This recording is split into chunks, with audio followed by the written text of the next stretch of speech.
Hello everyone, I hope you all are doing well. मुझे आशा है कि आप सभी अच्छे होंगे और अपने एग्ज़ाम्स की प्रिपरेशन अच्छे से कर रहे होंगे। अगर आप भी कंप्यूटर ग्राफिक्स सब्जेक्ट्स के लिए प्रिपेयर कर रहे हैं तो मुझे उम्मीद है कि आप हमारी प्लेलिस्ट को फॉलो कर रहे होंगे और साथ साथ नोट्स प्रिपेयर कर रहे होंगे और अपने एग्ज़ाम्स के लिए अच्छे से तैयारी कर रहे होंगे। आज की क्लास में हम डिस्कस करेंगे 2D रिफ्लेक्शन। पिछली क्लासेस में जैसे कि आप सभी को पता है कि हम 2D ट्रांसफॉर्मेशन को कवर कर रहे हैं और पिछली क्लासेस में हमने डिस्कस कर लिया है जो 3 बेसिक ट्रांसफॉर्मेशन होती हैं उनको, और जो अदर ट्रांसफॉर्मेशन में आती है हमारी रिफ्लेक्शन और शेयरिंग, हम उनको अब कवर करेंगे। 2D रिफ्लेक्शन में हम देखेंगे कि 2D रिफ्लेक्शन क्या होती है। जैसे हमने ट्रांसलेशन, रोटेशन और स्केलिंग को देखा, वैसे ही हमारी अदर ट्रांसफॉर्मेशन होती हैं। रिफ्लेक्शन वर्ड से आपके माइंड में क्या आता है?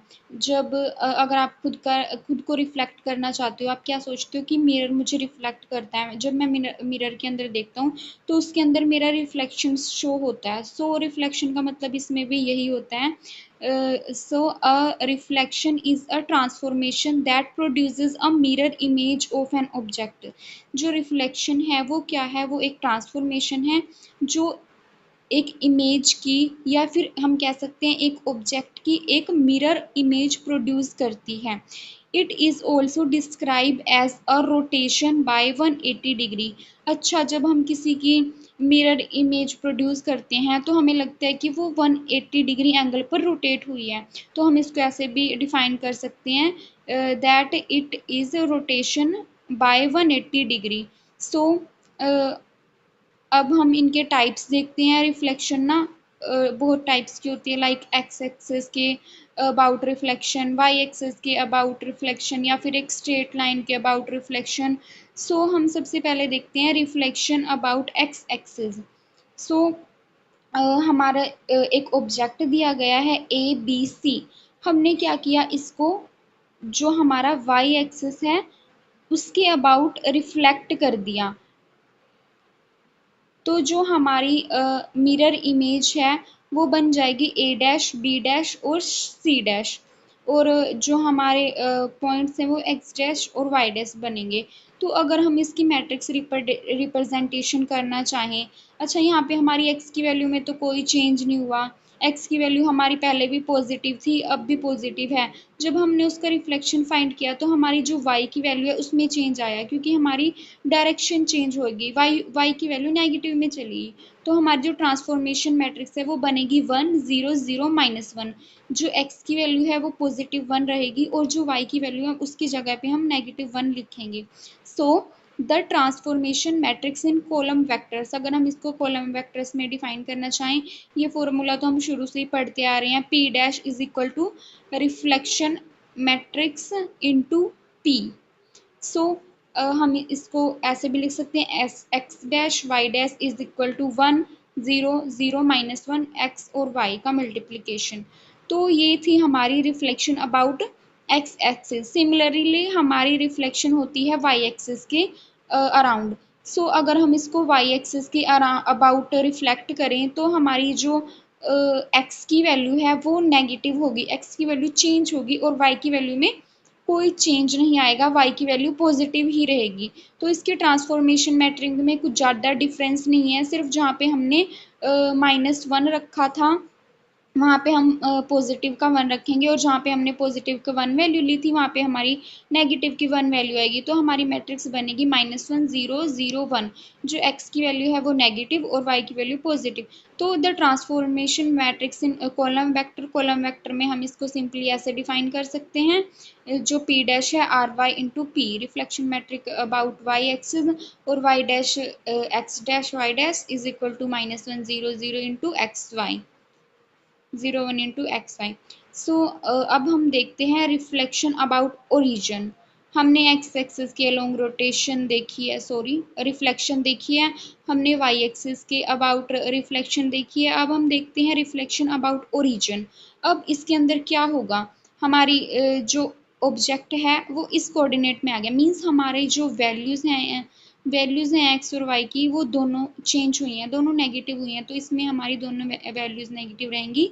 तो इसकी जो ट्रांसफॉर्मेशन मैट्रिक्स है वो बनेगी -1 0 0 -1। और ट्रांसफॉर्मेशन अगर हम कॉलम वेक्टर्स की फॉर्म में लिखें तो X dash Y dash is equal to -1 0 0 -1 into x Y. हम इसको ऐसे लिख सकते हैं, P dash is equal to R X Y is equal to 0 and into P. So ये थी हमारी रिफ्लेक्शन अबाउट ओरिजिन। अब हम देखते हैं रिफ्लेक्शन अबाउट स्ट्रेट लाइन।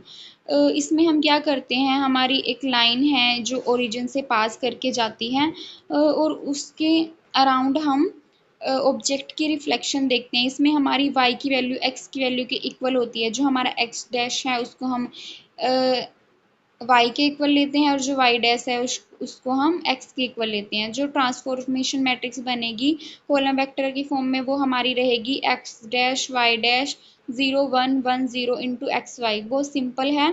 सो हम इसको ऐसे भी लिख सकते हैं, p dash is equal to r y x Y is equal to x into p. Similarly हमारी लाइन ऐसे भी हो सकती है, इस डायरेक्शन से जा सकती है। सिर्फ हम इसमें y की वैल्यू को -x लेके चलेंगे और x डैश की वैल्यू y डैश रहेगी, y डैश की वैल्यू x रहेगी। ट्रांसफॉर्मेशन मैट्रिक्स देखें वेक्टर कॉलम की फॉर्म में तो हमारी ये मैट्रिक्स रहेगी और हम इसको ऐसे भी लिख सकते हैं। सो ये बहुत सिंपल कंसेप्ट थे रिफ्लेक्शन 2D रिफ्लेक्शन के अंदर। आई होप आपको यहाँ तक की अंडरस्टैंडिंग हुई होगी कि कैसे जो हमारे ऑब्जेक्ट्स हैं उनके हम रिफ्लेक्शन फाइंड करते हैं। सो हम एक कंसेप्ट ये भी देख लेते हैं कि reflection about an arbitrary line.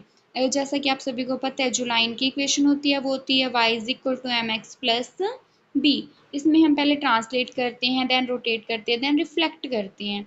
तो हमने यहीं पे ये पॉइंट्स ऐसे डिफाइन किए हैं। We first translate the line so that it passes through the origin. हम क्या करते हैं, पहले उसको ट्रांसलेट करते हैं ताकि वो ओरिजिन से पास हो जाए। The rotate line onto one of the coordinate axis and reflect about that axis, then उसको rotate करते हैं। finally we restore that line to its original position with the inverse rotation and translation transformation। so ये हमारा छोटा सा concept था arbitrary line के about अपने ऑब्जेक्ट को रिफ्लेक्ट करना। सो इसके बेस पे हम एग्जाम्पल समझते हैं। ये बहुत इजी कंसेप्ट है गाइज। सो हम एग्जाम्पल 1 देखते हैं, reflect a object about X axis. हमें ए बी सी ऑब्जेक्ट दिया है, हमने उसको एक्स एक्सिस के अलोंग या कह सकते हैं एक्स एक्सिस के अबाउट उसको रिफ्लेक्ट करना है। सिंपली हमें कुछ नहीं करना, हमारी जो मैट्रिक्स होती हैं वो हम ऐसे डिफाइन करते हैं। हमने उसमें एक्स और वाई की वैल्यू को पुट करना है।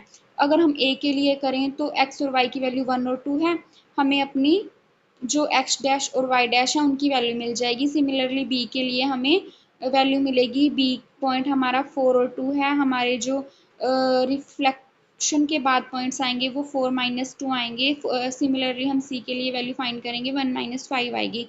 अगर आप चाहें तो इनको एक ग्राफ में ड्रॉ प्लॉट भी करके देख सकते हैं, तो आपको जो ऑब्जेक्ट का रिफ्लेक्शन है वो मिलेगा कोऑर्डिनेट्स के अंदर। सिमिलरली हम एग्जांपल 2 को देखेंगे, आप इसको खुद से ट्राई करना एग्जांपल को। Find the reflected portion of triangle to the axis X axis A B C transformation matrix. So हमें ये मैट्रिक्स दी गई है और हमें इसको इन पॉइंट्स पे जो है वो रिफ्लेक्ट करना है। तो हमें ए डैश की वैल्यू फाइंड करेंगे, बी डैश की वैल्यू फाइंड करेंगे, सी डैश की वैल्यू फाइंड करेंगे। हमें मैट्रिक्स ये ट्रांसफॉर्मेशन मैट्रिक्स ये दिया तो हमें इसकी जगह यही मैट्रिक्स रखनी है और एक्स वाई की वैल्यू के प्लेस पे हमें वो पॉइंट्स रखने हैं। देन हमें अपनी जो A dash B dash C dash points हैं वो मिल जाएंगे।